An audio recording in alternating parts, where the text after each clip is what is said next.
Welcome to today's Explainer. We're jumping right into the unseen technology that literally powers our entire modern world, the battery. We're going to trace its journey from Alessandro Volta's very first experiments all the way to the massive grid-scale systems of tomorrow, just to figure out how we actually transition our global economy over to clean energy. Think about it for a second. What is the unseen engine of modern life? We wake up, we check our phones, we start our cars, and we increasingly rely on power generated by the sun and the wind. Behind almost every single modern convenience and sustainable vision sits the battery. It's honestly so ubiquitous that we kind of take it for granted, but our absolute dependence on storing energy is exactly what makes this topic so incredibly vital for us to understand. And this journey? It spans centuries of human ingenuity.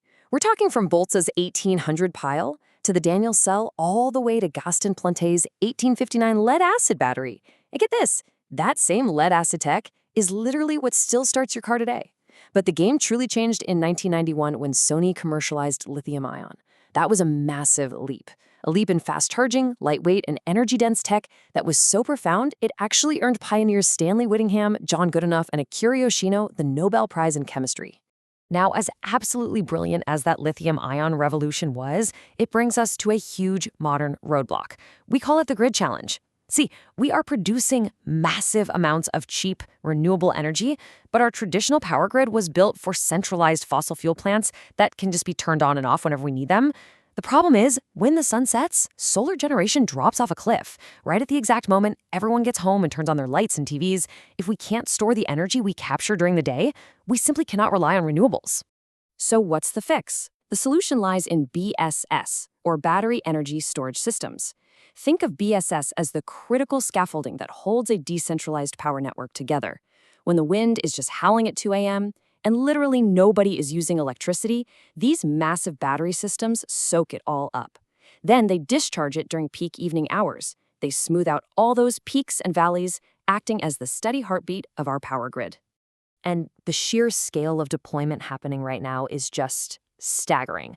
Global grid storage capacity jumped from 59 gigawatts in 2023 straight to 126 gigawatts in 2024.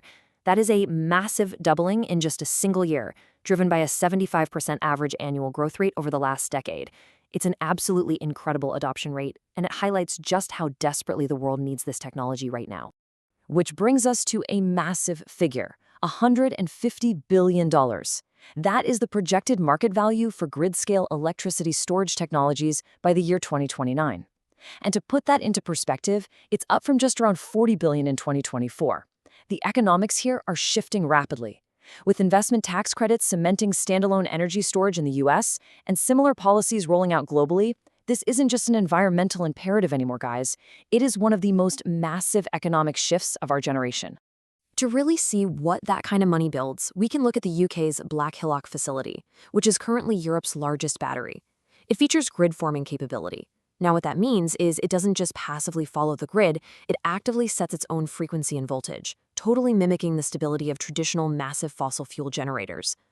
By doing this, it's expected to save consumers 172 million pounds over its lifetime and keep 2.6 million tons of CO2 out of the atmosphere. It's an active, highly intelligent participant in the power network. Crucially, these systems actively eliminate waste. Battery storage is actually projected to reduce renewable curtailment by 34%. That means it's capturing energy that would otherwise literally be thrown away during peak generation times. Combine that with a projected 21% reduction in blackouts, and batteries prove to be the ultimate resilience tool for an efficient modern system. Okay, but as we scale this up, we hit a wall. The lithium challenge. While lithium-ion batteries absolutely dominate the market today, they face rising costs and massive geopolitical concentration of critical materials, things like cobalt and nickel. When you rely on a single, heavily concentrated set of materials to power the entire world's clean energy transition, you introduce massive supply chain risks and cost fluctuations. Lithium is incredibly powerful for sure, but its scarcity forces us to ask, what else is out there? Well, this bottleneck builds a super compelling case for the sodium-ion battery, or SiB. When you match it against lithium iron phosphate, or LFP, sodium is far more abundant and a whole lot cheaper. It also has a slight edge in thermal events and absolutely dominates in freezing temperatures where LFP really struggles. However, Lithium's superpower remains its superior energy density, making it king for long-range electric vehicles where space and weight are at an absolute premium. I want to quickly pause and expand on that safety point, because it is a huge factor, especially for grid storage located near communities. Studies comparing thermal runaway, which is that dangerous cascading overheating condition that causes battery fires, show that the gases emitted by lithium-ion batteries are 2.33 times more toxic than those released by sodium-ion batteries. So while both chemistries are generally safe under normal conditions, when things do go wrong, sodium proves to be significantly less hazardous to the surrounding environment. So why even choose between them? Engineers are currently developing incredibly clever hybrid architectures. By integrating safe, cold-resistant sodium cells into the exact same battery pack as high-energy lithium cells, you get a highly synergistic system. It dynamically draws on the lithium cells when you need that heavy punch of power, and it relies on the sodium cells in the cold or for steady baseline power. This dramatically reduces our dependency on scarce lithium while completely maximizing performance.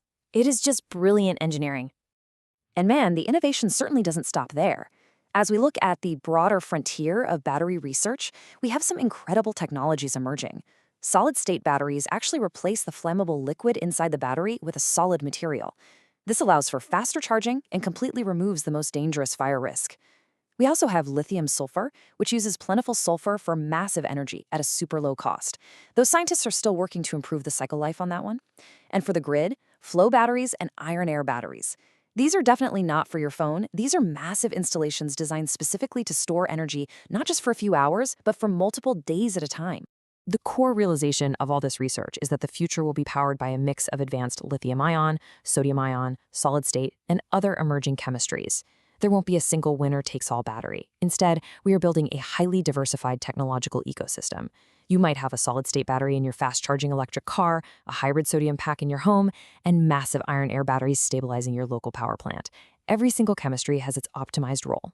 So I want to leave you with this question to ponder today. How will a world powered by this diverse ecosystem of batteries reshape your everyday life?